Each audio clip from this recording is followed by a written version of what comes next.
Bonjour Laurent. Bonjour. Monsieur Mauduit, pardon. Oh non. Est-ce que vous pouvez vous présenter brièvement, on attaque directement, me parler de votre parcours et m'expliquer en fait, selon vous, me décrire les lunettes que vous portez pour regarder le monde, comment elles sont teintées aussi par votre parcours et puis. Moi, je commence à prendre de l'âge, donc je suis une génération qui est juste post-68. Donc voilà, je rêvais quand j'avais 20 ans de changer le monde, et puis comme finalement le monde n'a pas changé comme je l'espérais, je me suis dit que le journalisme était une bonne façon, à défaut de transformer le monde, de l'observer et de le décrypter pour les citoyens. Donc je me suis dit que c'est une façon de garder les yeux ouverts et de garder mes valeurs. Voilà, donc j'étais journaliste, j'ai travaillé dans un nombre considérable de quotidiens. J'étais au Quotidien de Paris à sa naissance. J'étais dans une agence de presse. Ensuite, j'ai été à la fondation de la Tribune, qui s'appelait à l'époque la Tribune de l'économie. Ensuite, j'ai été à Libération. J'ai été le chef du service économique de Libération. Voilà. Ensuite, je suis rentré au Monde. C'était un peu mon idéal professionnel à l'époque. Donc j'étais responsable de la politique économique française. Ensuite, j'étais rédacteur en chef des pages entreprises. Ensuite, directeur adjoint de la rédaction, avec comme patron de la rédaction Élie Plenel. Ensuite, éditorialiste. Et puis en fait, j'étais très inquiet de l'entrée au capital du groupe Lagardère au capital du Monde. Je trouvais que c'était une rupture dans l'histoire du Monde, de son indépendance, et donc j'ai appelé à voter contre les salariés actionnaires du journal.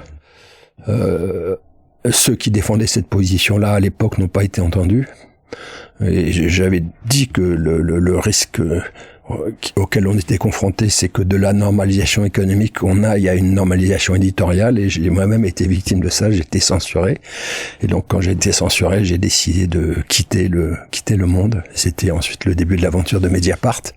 Voilà, donc c'est mon activité de journaliste, et par ailleurs, j'ai toujours une activité d'écrivain, parce que je trouve que ça prolonge bien l'activité de journaliste. Parfois, on a envie de mettre en récit en perspective, voilà, donc j'ai cette double activité, journaliste et écrivain.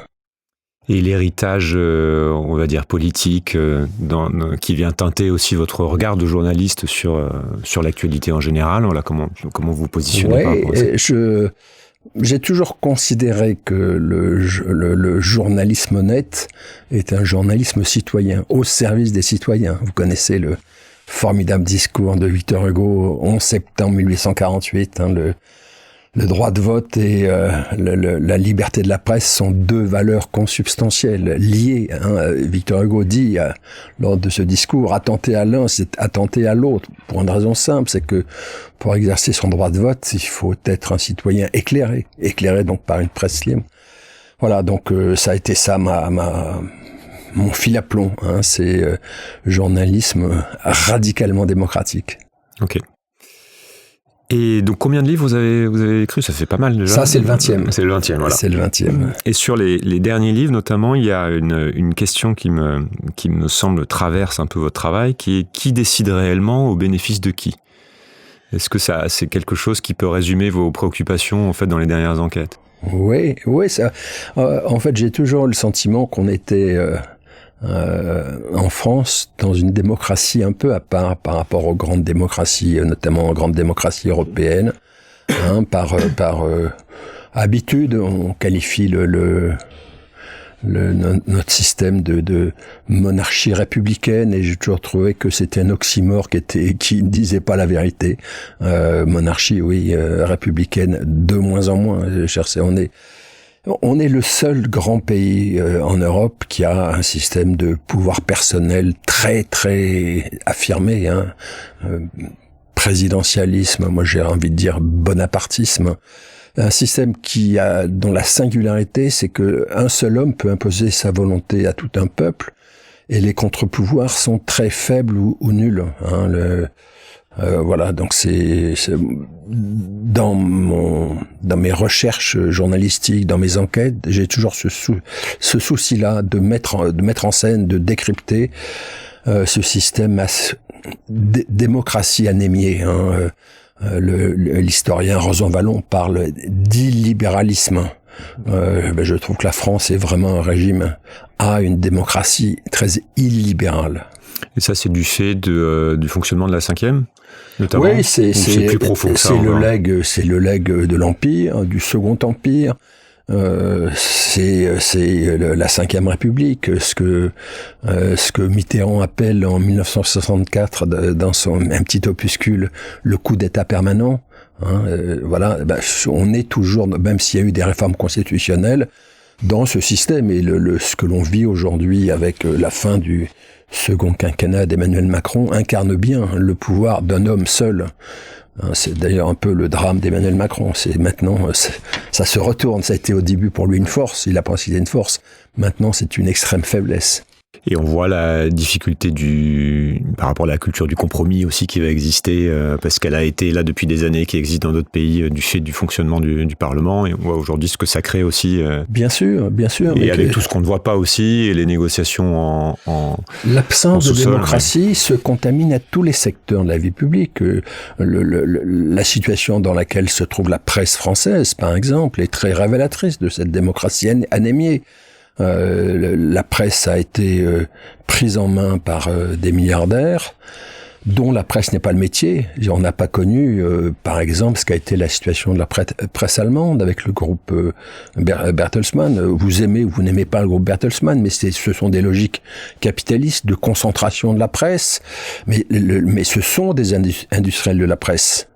En France, qui contrôle la presse? C'est un milliardaire du luxe, un milliardaire du secteur du BTP. C'est un système. Et en fait, c'est très très proche de ce qu'on a vécu sous le Second Empire en France. Qui contrôle la presse au moment du Second Empire?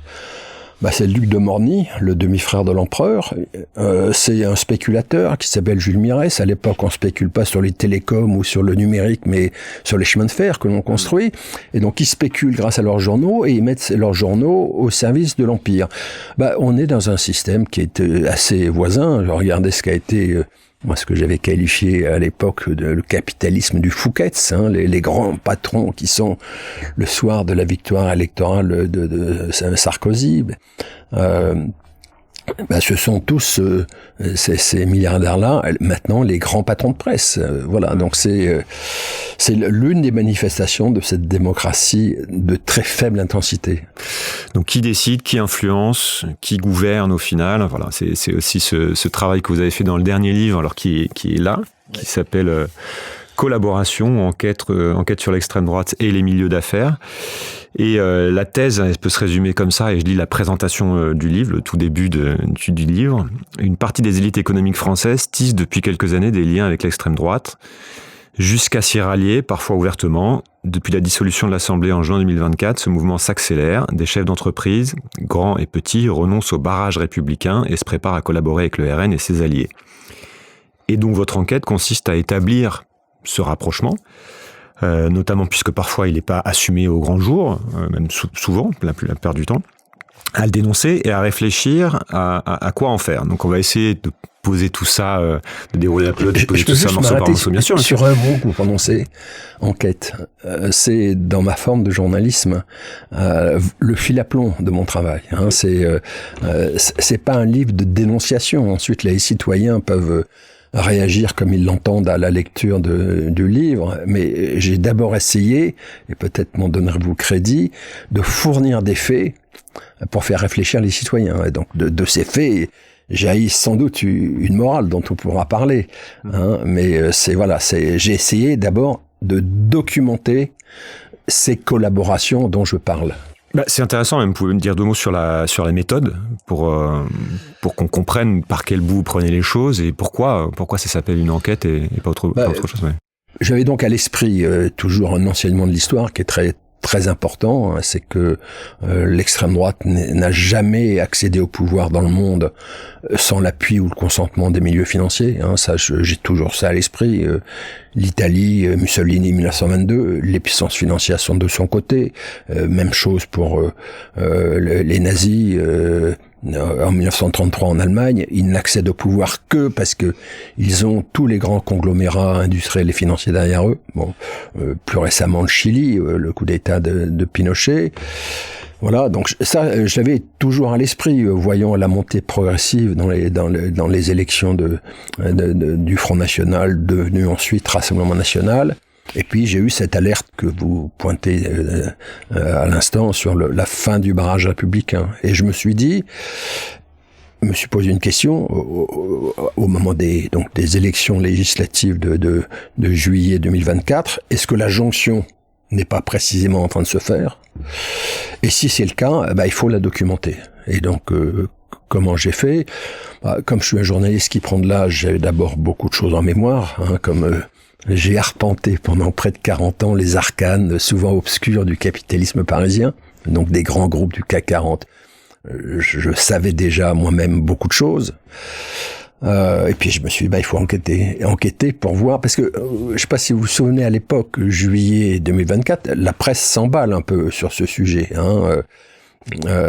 Est-ce que les patrons ne sont pas en train de se rapprocher du Rassemblement National? Et la preuve qui est donnée, l'indice qui est donné à l'époque par toute la presse qui un peu se copie, c'est mais dans un très grand restaurant parisien, un ancien grand patron, Henri Proglio, qui était patron de Veolia et de EDF, a été vu déjeunant avec Marine Le Pen, alors qu'avant, ça ne se faisait pas. Je me suis dit, si c'est le seul indice, il est fragile tout de même, parce qu'Henri Proglio n'était plus qu'un ancien grand patron. Dans la vie des affaires, il n'avait déjà plus de fonction. Et à l'époque, il postulait être le patron de Thales, mais il l'était pas. Voilà.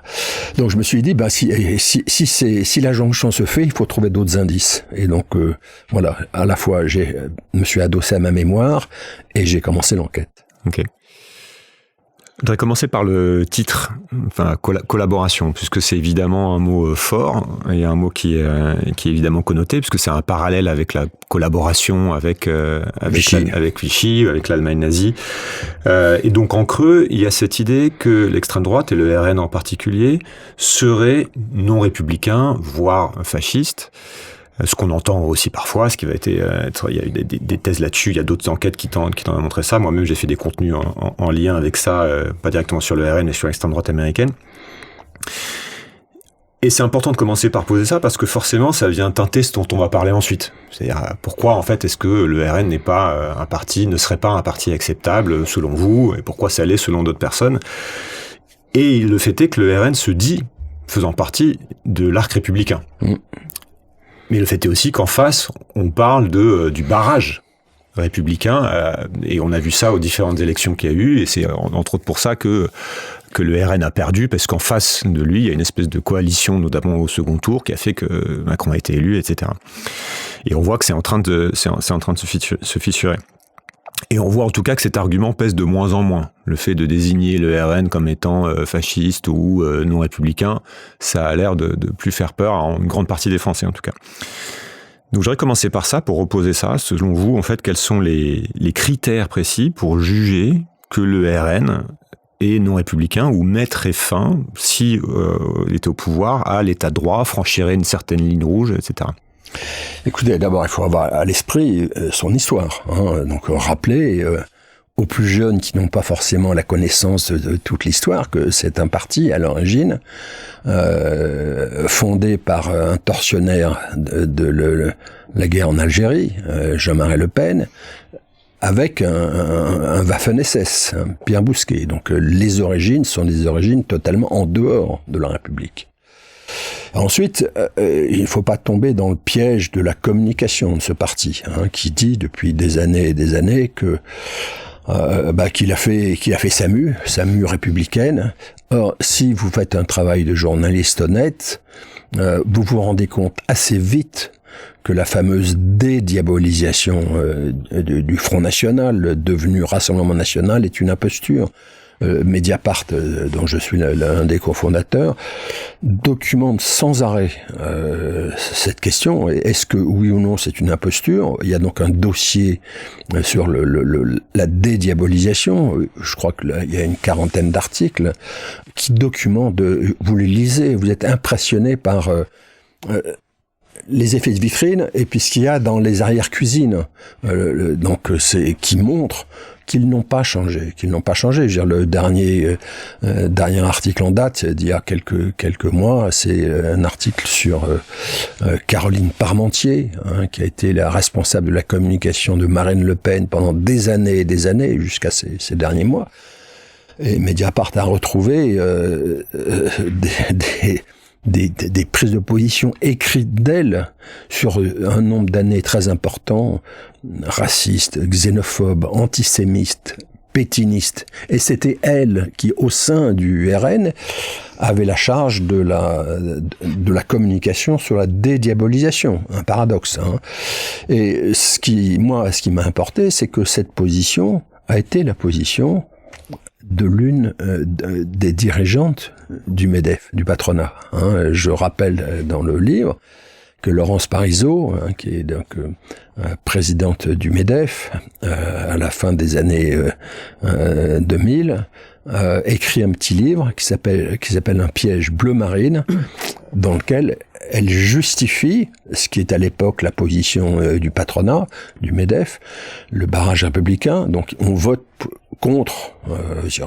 2002, son prédécesseur Ernest-Antoine Seillière appelle à voter pour Chirac contre Jean-Marie Le Pen, et elle dit s'il faut le faire, c'est parce qu'ils n'ont pas changé. Et donc je trouve que maintenant il y a tellement de preuves sur la table que si au sein du patronat on pense que Laurence Parisot n'a pas dit vrai, il faudrait le documenter. Or la documentation atteste, la seule documentation disponible atteste que c'est une opération de communication. Ils sont sans arrêt, il y a des dérapages qui montrent la réalité de ce parti qui reste xénophobe, qui reste islamophobe, qui détestation de l'étranger est un bouc émissaire, remise en cause sans arrêt du principe d'égalité, et qui est au cœur qui est l'article 1 de notre Constitution, qui est la valeur la plus forte du pacte républicain. Voilà, donc je trouve que la démonstration du caractère dangereux de ce parti est quotidienne. C'est là aussi que c'est toujours un peu compliqué, parce qu'il faut prendre le temps d'aller dans le détail, il faut prendre le temps justement d'aller regarder ces articles, regarder les différentes déclarations. On va pas faire l'épisode autour de ça, mais c'est important de poser aussi ce postulat de départ. Peut-être aussi par rapport à des menaces sur l'état de droit potentiellement, par rapport à des choses que vous avez en tête qui auraient été prononcées par certaines. Donc le côté non républicain, entre guillemets, vous avez parlé de cet article. Mais vous savez, il y a eu dans la presse pendant très longtemps une position de principe qui était une position très forte et qui malheureusement a progressivement été abandonnée par beaucoup de journaux. C'est l'extrême droite, et non pas un objet de débat, c'est un objet d'enquête. Donc il faut documenter, aller chercher, aller voir ce qui se passe dans les arrière-cuisines, aller voir les relations entre ce parti-là et les banques russes, la proximité éventuellement avec Poutine. Malheureusement, donc moi c'était la position du temps où j'étais au Monde. On ne discute pas. Le racisme, c'est pas un objet de débat, c'est un délit. Bon, donc on enquête. Or cette position d'enquête a progressivement s'est fissurée. Et maintenant, le paradoxe, c'est que ce sont les médias d'extrême droite qui désormais tiennent pour l'essentiel l'agenda du débat public. Donc on débat sans arrêt des thématiques de l'extrême droite. On les prend au sérieux. Prenez par exemple la thématique raciste et xénophobe du grand remplacement, la submersion par l'islam. Ça devient un objet de débat, alors que avant il n'y avait que quelques intégristes d'extrême droite qui osaient défendre cette théorie qui est absolument anti-scientifique. Et maintenant, même l'audiovisuel public, sur France Info, vous avez un débat sur la pertinence ou pas du grand remplacement. On pourra y revenir après sur les stratégies médiatiques. Pour poser les choses, il y a une autre question qui m'a tracassé entre guillemets, c'est puisqu'on va discuter des liens spécifiquement entre le patronat et l'extrême droite, que est le sujet du livre. Et je voudrais avoir votre avis sur ce point, parce que j'ai du mal à comprendre un peu cette grille de lecture gauche-droite, voire républicain, non républicain, quand on parle du patronat. Et avec cette question qui est, en fait, c'est quoi un patron républicain? C'est quoi un patron de gauche? Puisque quand un patron, en fait, notamment un patron d'une grosse boîte ou du grand capitalisme, on va dire, fait son travail, en fait, et d'autant plus quand cette boîte est cotée, sa préoccupation, ça va être de faire en sorte que sa boîte tourne et de faire du profit, in fine. Et donc, quelque part, la politique ou on va dire la morale n'a pas vraiment sa place. C'est plutôt un milieu amoral. Donc, c'est ce qui est illustré d'ailleurs parfaitement aux États-Unis en ce moment, où on voit que très très vite, quand on comprend que le pouvoir a tourné, quand on comprend que Trump a les moyens de vraiment nous embêter, on prête allégeance. Dans toutes les boîtes tech, il y a cette réunion avec toutes les GAFAM qui sont autour de la table et qui complimentent allègrement le président. Et donc, quelque part, il y a cette préoccupation avant tout de continuer à faire tourner le business. Peu importe, finalement, républicain par républicain, tant que moi, je peux faire mon job. Voilà. Donc, est-ce que c'est l'objectif, en fait, des grands patrons? Est-ce que c'est pas tout simplement, d'une part, de se mettre bien avec le pouvoir en place, quel qu'il soit, et puis, dans certains cas, de pousser le pouvoir dans un sens qui nous arrange, et que ça a toujours été le cas, en fait? Bien sûr. Oui, votre questionnement est légitime. Hein. À mon avis, on ne peut pas y répondre de manière satisfaisante sans observer comment le capitalisme bouge. Parce que le capitalisme n'est pas immuable. Il y a des formes différentes d'organisation. Et donc, si vous prenez les formes récentes d'évolution du capitalisme, notamment en Europe, en Europe continentale, il y a à l'évidence une première forme qui arrive après la libération, pendant les Trente Glorieuses, qui est ce capitalisme des Trente Glorieuses. Et là, si vous observez le rôle d'un grand patron dans les entreprises, c'est une forme de Bonaparte, une sorte de Bonaparte ou d'arbitre, qui arbitre entre des intérêts différents. Le patron arbitre entre ses salariés qui veulent plus de salaire, ses clients qui veulent des produits de qualité et avec un prix le plus faible possible, et ses actionnaires qui veulent des dividendes. Donc selon le climat politique du moment, le rapport de force du moment, l'arbitrage se fait dans un sens ou dans l'autre. Mais c'est une époque assez particulière où il y a des formes de compromis entre le capital et le travail. Je le rappelle. Est-ce qu'il y a un rapport de force dans lequel les syndicats sont forts, dans lequel bien sûr, et c'est l'époque où le vieux syndicaliste de Force ouvrière, André Bergeron, dit il y a du grain à moudre. Si on négocie, et c'est encore une époque où il y a une démocratie sociale qui existe, où les partenaires sociaux sont, il y a un dialogue entre employeurs et employés. Et il y a une pleine croissance. Et donc, du coup, c'est une époque où certains patrons, dans ce jeu de force qui est compliqué, qui n'est jamais le même, qui bouge, ils ont une forme de latitude. Et donc, il y a des patrons, tout patron qu'ils soient, qui se disent de gauche. On peut contester, on peut dire que c'est une gauche très particulière, mais regardez l'entourage des patrons proches de François Mitterrand, à partir des années, dans le courant des années 80, il y a toute une galaxie de patrons, et pas seulement dans le secteur public, dans le secteur privé aussi. Sédou, le patron de Pathé, Perlevade, il y a toute une galaxie, Gomez, toute une galaxie de patrons qui sont proches de François Mitterrand. Et c'est cette forme de capitalisme qui les permet de se distinguer un petit peu. Alors ce sera une catégorie de patrons assez particulière. Ce sont ceux qui vont aider à l'émergence de la Fondation Saint-Simon, par exemple, un courant proche de la CFDT. Ce que je veux dire, c'est que ça reste extrêmement marginal. C'est-à-dire que même si un patron va voter une époque pour le Parti socialiste, finalement, ce qu'on va toujours lui demander, c'est de faire en sorte que l'entreprise fonctionne, parfois en jouant ses rapports de force pour que les usines continuent de tourner. Certes, mais la souplesse de ce régime du capitalisme des Trente Glorieuses permet ce type de comportement. Parce que si vous regardez ensuite le capitalisme néolibéral qui commence à prendre forme en Europe à partir du milieu des années 80. Moi, j'ai vécu ça comme journaliste. J'ai observé que d'un seul coup, il y a plus ce jeu de force entre salariés, actionnaires et clients. Le PDG devient le représentant exclusif des actionnaires. Et ce qui a été tout à fait spectaculaire, c'était la façon dont ce système a conduit tous les grands patrons à dire publiquement ce que les marchés financiers attendaient d'eux qu'ils disent. Et donc, ils sont devenus un peu des perroquets du CAC 40. Ils ont tous répété les mêmes évidences, ou les mêmes fausses évidences. Et donc, il n'y a plus de patrons se revendiquant de la gauche, progressivement. Et tous les grands patrons ont dit les mêmes choses. Et en plus, ils devenaient inaccessibles, protégés par des armadas de communicants. Bon, voilà, donc... d'un seul coup, il y a une forme de tyrannie des marchés financiers qui ont fait que ça a pesé. C'est le diktat de Thatcher. There is no alternative. Donc, mais donc ça, c'est-à-dire que quelque chose que je veux mettre en avant, c'est le fait que de tout temps, finalement, à l'intérieur d'un système capitaliste plus ou moins libéralisé, avec plus ou moins de contre-pouvoir et d'équilibre en faveur de ceux qui travaillent à l'usine, etc., par rapport au capital, etc., il y a toujours cette préoccupation qui est de toute façon faire en sorte, quand on est patron, que le business tourne.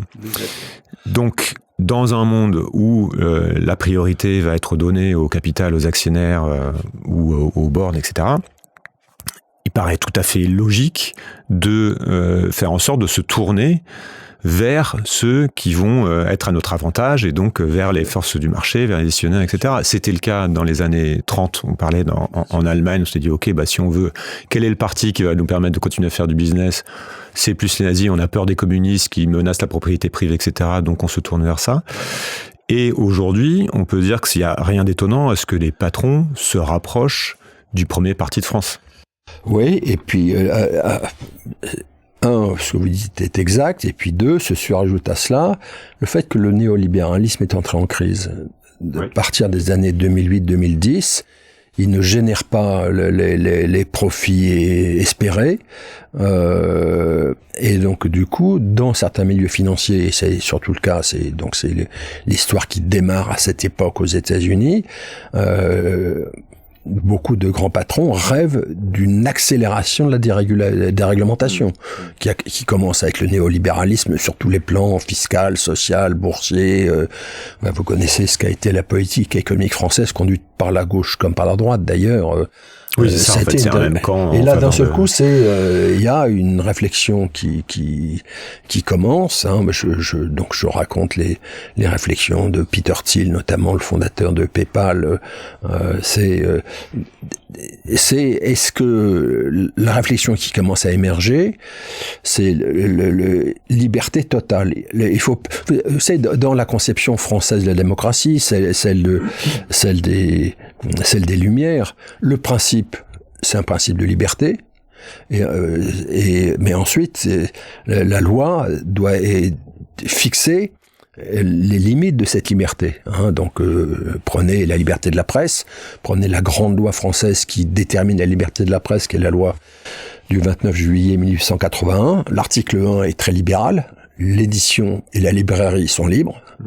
Et ensuite, les articles suivants fixent les limites de cette liberté, qui sont l'injure, la diffamation, l'antisémitisme, le racisme, etc. Ce qui commence à émerger aux États-Unis au moment de la crise financière, c'est liberté totale. Plus de frein. Les libertariens, oui. Libertariens, mais qui n'était pas forcément une idéologie d'extrême droite. Il y a des courants... Tout à fait, anarchistes. Et c'est ça qui commence à émerger. Donc on pourra revenir, si vous voulez, sur les effets de ce libertarianisme, sur ses conséquences. Mais du même coup, donc c'est franchir une étape de plus dans la dérégulation, y compris dans la dérégulation sociale. Et donc du coup, le fait de se dire pour certains grands patrons qu'on va franchir un pas de plus, peut-être même sortir des règles de la démocratie, parce que la démocratie freine l'accumulation du capital, ce sera peut-être socialement très impopulaire et il faudra peut-être des gouvernements autoritaires. Donc voilà, ça surajoute. C'est intéressant de poser le cadre et je voulais y revenir plutôt à la fin, mais on va y aller dessus et puis on reviendra sur le RN. Parce qu'effectivement, des libertés contre démocratie, il y a cette phrase de Peter Thiel qui se pose la question de savoir est-ce que la démocratie serait pas un frein justement à la liberté, en tout cas d'entreprendre. Je le dis dans le livre, je te donne les références, il l'écrit dans un billet de blog, il y a plus de 20 ans, j'en suis arrivé à la conviction que la liberté, au sens où lui l'entend, la liberté est devenue incompatible avec la démocratie. hein. Et je prolonge cette réflexion en citant un blogueur californien qui l'a beaucoup inspiré, Curtis Yarvin, ouais. qui dit même mais qu'est-ce qu'on reproche en fait aux nazis. Et donc il y a tout un bouillonnement ultra réactionnaire qui émerge aux États-Unis à cette époque, auquel nous, vu de France et vu d'Europe, on ne prend pas vraiment garde. On pense que la tech californienne, c'est des milieux progressistes, proches du Parti démocrate. Où on n'a pas vu le basculement et ce qui se passait en sous-sol. Et en fait, d'un seul coup, on découvre avec stupéfaction le salut hitlérien de Musk le jour de l'investiture de Trump, en pensant que c'est le geste d'un bouffon dangereux. Mais c'est beaucoup plus que le geste d'un bouffon dangereux. C'est une sorte d'aboutissement d'une histoire de toute une genèse intellectuelle qui conduit à... Oui, à ce qu'on a aujourd'hui, à Trump et voilà, Peter Thiel, etc. La PayPal Mafia, pareil, je vous renvoie vers les autres épisodes sur le sujet dans Sismic. C'est intéressant de rester là-dessus sur ce cadre-là un peu idéologique qui est plutôt aujourd'hui aux États-Unis, qui influence aussi l'Europe, notamment via des financements, via un soutien. On voit à quel point aussi Musk et les autres en fait viennent faire des déclarations en Europe, interviennent, etc. Poussent, font des. Il y a un programme, c'est révélé aussi par Steve Bannon qui dit on pousse, on rencontre ces gens-là, on rencontre Le Pen, on rencontre les millionnaires, on rencontre les Orban, etc. C'est le tour d'Europe d'Elon Musk en Europe pour voir tous les partis d'extrême droite, essayer de les fédérer et de les consolider. Et ce qui est intéressant dans cette déclaration aussi de Peter Thiel, c'est que finalement ça illustre une problématique absolument pas nouvelle, puisque c'était le débat liberté-démocratie, il était déjà là pendant la Convention après la Révolution. C'est Marx aussi qui avait pointé du doigt en fait, qui voit une contradiction centrale dans les démocraties en fait libérales en tout cas, qui disait notamment qu'en temps de crise, le choix se fait entre propriété privée et souveraineté populaire, et que généralement c'est la propriété privée qui gagne. Et donc ça explique justement quand il y a des crises comme dans les années 30, en fait c'est pareil, la propriété qui va gagner au détriment du peuple, etc. Et donc c'est quelque chose qui réémerge à chaque fois qu'il y a un semblant de crise économique, et donc ça peut expliquer notamment pourquoi l'extrême droite américaine prend le pas et qu'on commence à se dire finalement ce qui va compter c'est le pouvoir d'achat, quitte à ce que vous perdiez quelques libertés, et c'est instrumentalisé. Vous pouvez réagir à ça déjà, mais sur le libertarianisme, je pense que c'est intéressant aussi de constater que le RN ne s'en réclame pas. Non. Et que quand on leur a dit qu'est-ce que vous pensez de cette idéologie-là, ils sont plutôt à dire non, mais nous on est un parti entre guillemets qui va s'occuper du peuple, des petites gens. Notre programme n'est pas du tout de tout déréguler. Voilà. Ouais, mais il faut observer que ils bougent.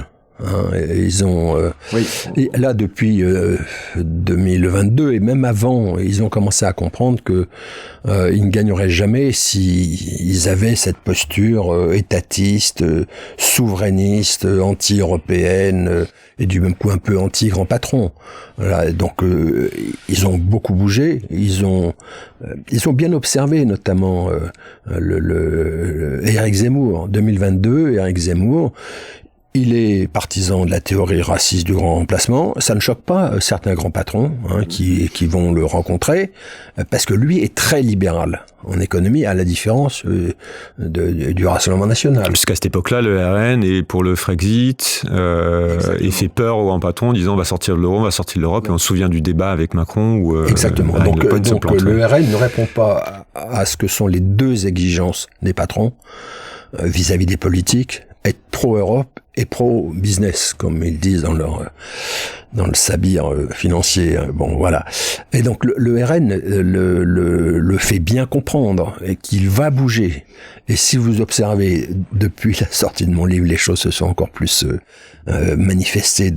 La mutation s'est prolongée. Observez la position de Bardella vis-à-vis des grands patrons. Il n'arrête pas d'avoir une position courtisane.